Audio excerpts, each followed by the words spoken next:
Sinn doesn't make watches, they make time instruments. What do I mean? Well, we visited Frankfurt to get a behind-the-scenes look at Germany's premier tool watch brand, and we were blown away. In this video, we'll show you some of Sinn's incredible technologies and the rigorous testing procedure their watches undergo. And by the end, you'll understand what makes Sinn a unique watch brand and why their watches are such great value for money. We discovered that Sinn employs over 30 watchmakers divided between assembly and servicing. But the best part is that each watchmaker is fully responsible for a watch from start to finish.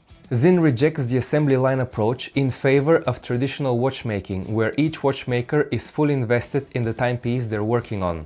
When we were discussing their movements, we were amazed by their philosophy and approach regarding timekeeping accuracy. Sinn takes a COSC movement which ranges from -4 to +6 seconds a day, and then they adjust it to +3 to +13 seconds. However, once the hands and movement are placed inside the case, the range drops by 2 seconds, resulting in the assembled watch running between +1 and +11 seconds a day. Although in practice, rarely a watch runs over 6 seconds a day, for Sinn it makes sense to regulate their movements on the principle better early than late, because their watches are time instruments rather than fashion accessories. So on the machine you're going for an average daily rate of between 3 and 13? Yes.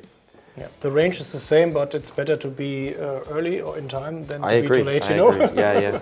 That's the zone, but the chances of a watch running at +13 every day, day in, day out on the wrist are pretty low. I never like the -4 part of the COSC. Yeah, it's always a matter of definition, because COSC is just valid for watches built in Switzerland. Yes. And it's the same quality or the same precision, but it's not COSC because we are German watches. And so we do it in the plus, like Mr. Günsch said. And you regulate after the watch has been cased up as well? So, yes. I mean, that's what I always hated about COSC, because they do the movement testing with no casing. So before we look at Sinn's insane testing procedures and their DIY pressure chamber, let's explore some of their groundbreaking technologies that they have developed over the years. One of Sinn's most impressive innovations is their hydro technology, which was developed specifically for the German diving division. They have created a special oil that doesn't thicken over time and have submerged both the dial and movement in it. The benefits of filling the watch with oil are significant. The dial is visible underwater from every angle, and their water resistance is an incredible 5,000 meters. Because a mechanical watch would struggle in oil, Sinn uses a quartz movement for this watch. But Sinn do their magic on that quartz capsule, which allows the watch to function in extreme temperatures, ranging from -20 degrees Celsius to +60 degrees Celsius.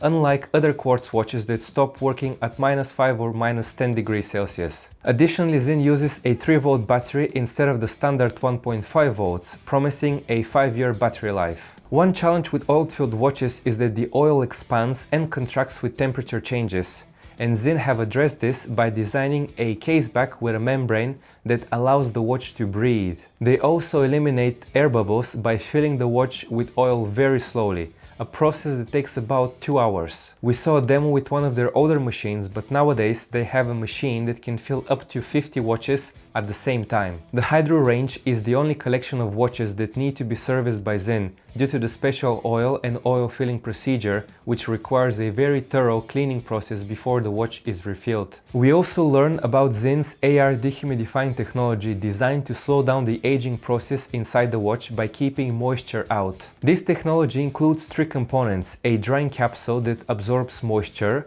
EDR seals that reduce moisture infiltration, and a special gas inside the watch. The drying capsule has a window for monitoring its status. It starts off white or pale blue and turns bluer as it absorbs moisture. When it becomes dark blue, the capsule is saturated and needs to be replaced. While Sinn provides a 3-year warranty, the capsule typically lasts 7 to 8 years before it needs changing. Sinn also showed us their tegimenting process and how they finish material surfaces. The exact procedure is a secret, but the result is a metal surface that's several times harder than the base metal. For instance, stainless steel, which usually has a hardness of 200 to 240 Vickers, becomes about 1200 Vickers after tegimenting, which is 5 to 6 times harder than the base material. Firstly, Sinn pre-polishes the case before hardening it, and once the process is complete, you can see that the hardness gradually decreases from the surface inward until it reaches the base metal original hardness. Surface finishing happens after tegimenting. For standard stainless steel or titanium, Sinn uses glass balls for bead blasting, but for hardened metal they use corundum powder, which is extremely hard, about 9 on the scratch resistance scale, and it's used typically for crystals and jewels. Corundum roughens the surface and then ceramic balls are used to flatten it, giving it a softer appearance almost like titanium. If you go for the black PVD coating, it's always applied after tegimenting to prevent the eggshell effect. Applying a hard coating on soft material can lead to cracks and peeling if the surface is damaged. The graphic illustrates how the hard PVD coating sits atop the tegimented surface, with hardness gradually reducing to the base material's level. While no PVD coating is immune to damage, Sinn's process makes it much harder to damage it compared to other watch brands that don't tegiment their surfaces before applying the coating. Sinn has even more fascinating technologies we can dive into another time if you're interested, so please leave a comment so we can convince the boss to send us back to Frankfurt. But for now, let's explore some of the crazy tests that Sinn put their watches through. We visited their testing lab, packed with all sorts of machines. The standout for us was their handmade 1500 bar pressure chamber. Sinn's watches are certified to withstand 500 bar, which is the equivalent of 5000 meters. But they decided to create a chamber that goes up to 1500 bar, which is the equivalent of 15,000 meters, which is insane. In testing, they submerged the watch case in water and turned on the hydraulic press to simulate real conditions. This impressive pressure chamber is available for anyone who dares to come and have their watch tested. Another extreme testing machine is their oven refrigerator combo.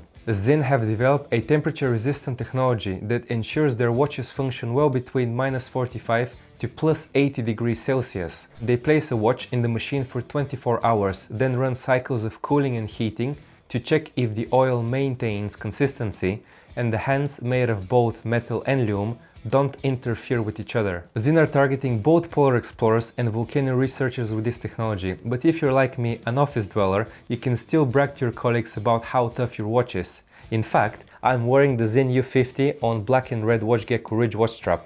Both are available on WatchGecko.com. We also saw a few other testing machines, such as their massive watch winder, a fancy microscope for taking measurements of movements, and a dial checker to ensure that the dials are produced according to spec, with perfectly aligned indices and text. Another cool thing we learned during our visit was how Sinn handles case refurbishing. With more people buying Sinn watches, some customers eventually want their cases refurbished. We caught up with Mr. Eller in the final stages of refurbishing a customer's case. He walked us through the various machines and techniques he and his team use, and he told us that becoming a pro at polishing cases requires at least 4 years of experience, because it's easy to overpolish a case, but it takes a real skill to get it just right. When you send your Sinn watch for refurbishing, you can ask for the case to be polished to look like brand new. However, not every owner wants that. Some prefer to keep the scratches as a testament to their watch's journey. Mr. Eller was very passionate about his work and enthusiastically showed us the different tools